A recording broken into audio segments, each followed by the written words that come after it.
حي على الفلاح.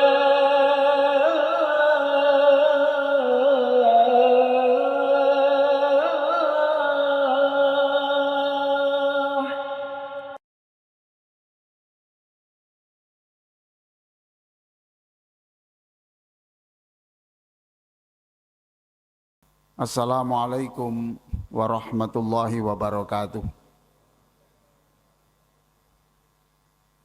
Alhamdulillahi rabbil alamin. Wassalatu wassalamu ala ashrafil anbiya wal mursalin Sayyidina Muhammadin wa ala alihi wa sahbihi ajma'in, amma ba'du. Jamaah sekalian, saya diminta berbicara tentang Muslim yang ideal itu seperti apa, atau Muslim yang terbaik itu seperti apa.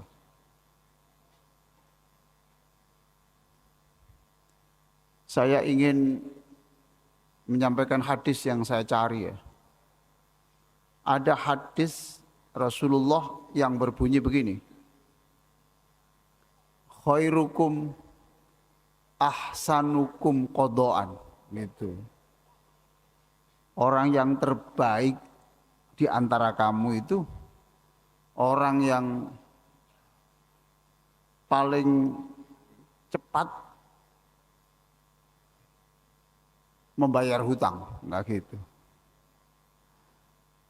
Jadi suatu kesempatan Rasulullah menyebut khairukum ahsanukum qadaan. Yang paling baik kamu itu adalah yang cepat membayar hutang. Dan juga kalau kamu diberi rezeki, orangnya memang tidak minta diberi imbalan. Kalau minta imbalan itu haram ya.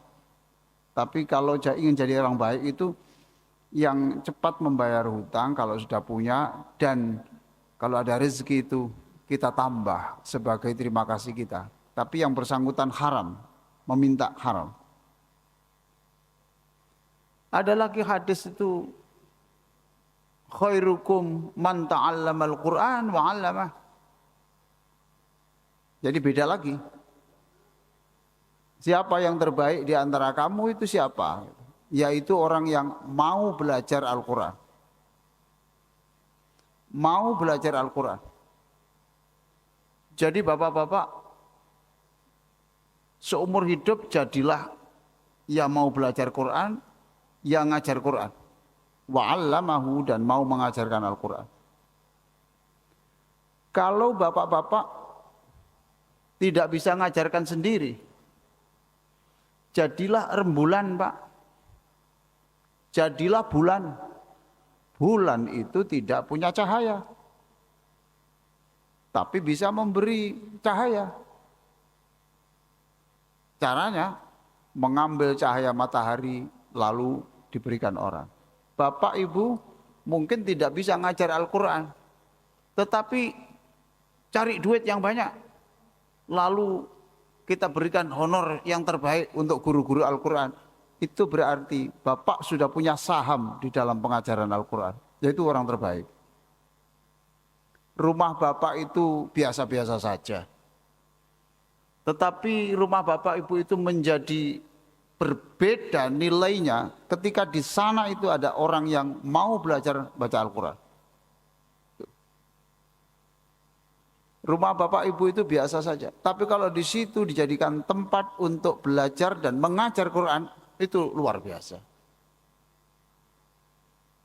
Ada lagi hadis itu berbunyi begini, khairukum khairun nas anfa'uhum linnas. Yang terbaik di antara kamu itu adalah orang yang paling banyak memberi sumbangsih kepada manusia, paling bermanfaat untuk orang lain, paling bermanfaat. Itu berarti, Pak ya, kita ini diciptakan bukan untuk kita, Pak. Kita ini diciptakan bukan untuk kita. Kita itu diciptakan sebagai khalifatullah fil ardi, artinya menjadi orang yang punya tanggung jawab sosial. Di dalam Al-Quran itu ada kuntum khaira ummatin ukhrijat linnas. Kamu adalah komunitas terbaik yang dilahirkan linnas untuk manusia, bukan untuk orang muslim. Quran surat Ali Imran. Jadi memberi sumbangsi kepada siapa? Memberi sumbangsi kepada seluruh manusia. Tidak peduli muslim atau tidak muslim. Pokoknya bagaimana membuat makhluk Allah itu menjadi mendapatkan rahmat karena kita. Itu kata Rasulullah. Nah, ada lagi. Ada beberapa hadis itu yang bunyinya yang terbaik, yang terbaik, yang terbaik. Ada lagi begini. Khairukum li ahli. Siapa orang muslim yang paling baik itu siapa? Yaitu orang yang paling santun, paling membahagiakan istrinya, membahagiakan suaminya, membahagiakan anaknya. Jika kalau menggunakan ukuran ini, bapak tahajud tiap malam, sedekah banyak, tetapi dia tidak membahagiakan keluarga, menyakiti keluarga. Menurut hadis ini berarti bapak bukan orang yang baik di hadapan Allah. Orang bisa saja mencium tangan bapak, mengagumi. Tetapi kalau itu tidak baik, maka tidak baik pada keluarganya. Berarti itu hanya harum di hadapan manusia, tapi busuk di hadapan Allah Subhanahu wa taala. Semuanya itu terangkum dalam satu hadis. Akmalul mu'minina imanan ahsanuhum khuluqa. Ini rangkumannya begitu. Yang terbaik di antara kamu adalah dirangkum jadi satu, orang yang paling baik akhlaknya. Ceramah kalau terlalu lama itu dimusuhi orang, Pak. Apalagi menjelang tarawih ini. Apalagi kalau menjelang berbuka terus sudah azan, penceramahnya masih terus. Wah, itu skornya rendah. Ya, Pak ya. Nah, itu terangkum, Pak. Akmalul mu'mina iman ahsanuhum. Orang yang terbaik itu siapa? Akhlakmu, titik. Akhlak kepada siapa? Akhlak kepada Allah. Akhlak kepada siapa lagi? Kepada manusia. Akhlak kepada siapa lagi? Kepada alam semesta. Lah, kepada alam semesta itu sebenarnya juga akhlak kepada manusia. Sebab kalau kita melakukan tindakan-tindakan yang merusak alam semesta, bumi rusak, laut rusak, itu berarti membuat masa depan suramnya generasi yang akan datang. Kalau kita tidak ramah kepada alam semesta ini, lalu nanti di sana ada banjir besar karena kecerobohan kita, berarti kita ikut menanggung dosa karena kecerobohan kita.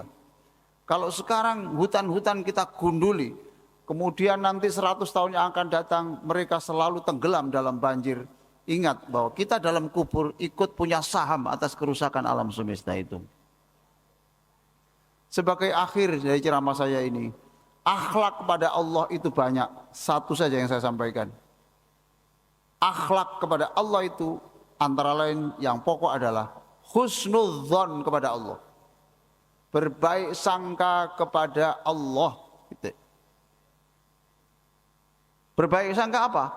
Bismillahirrahmanirrahim. Dengan nama Allah yang Maha Pengasih dan Maha Penyayang. Gitu Pak ya.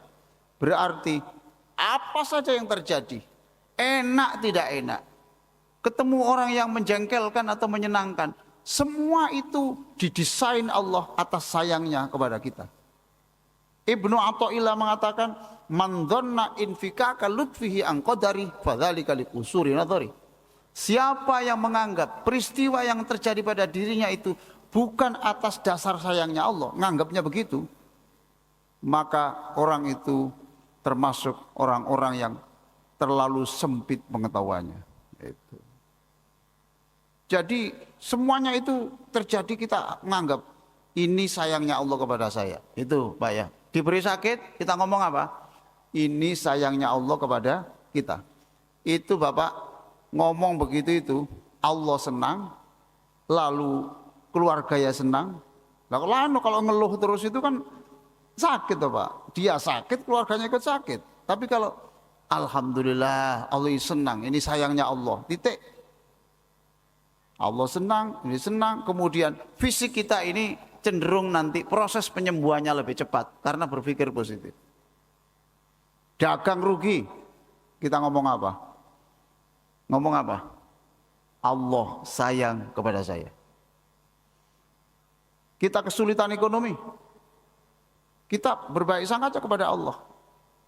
Abu Darda mengatakan, saya ini ditakdirkan miskin pun saya senang. Sebab kalau saya miskin tidak mungkin saya sombong.